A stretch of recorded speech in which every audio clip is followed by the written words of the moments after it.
navela ni rasaku,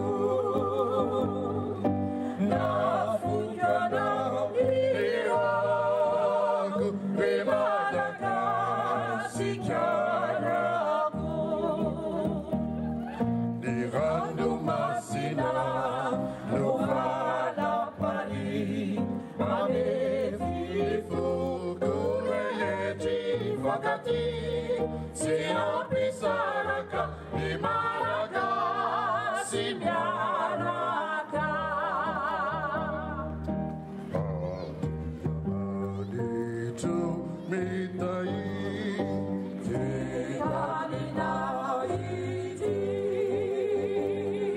litani sanu menawana, ulu valitanaka.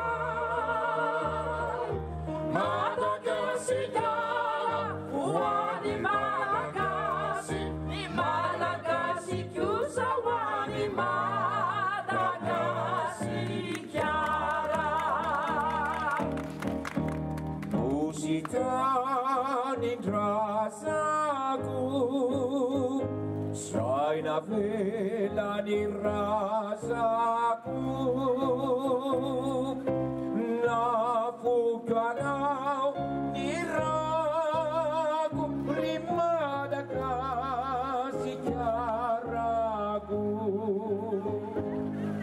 mirano masibah, luvana pati, mabe fini fuku, reyeti fagati, siapi saraka, ni malaga simyaraka.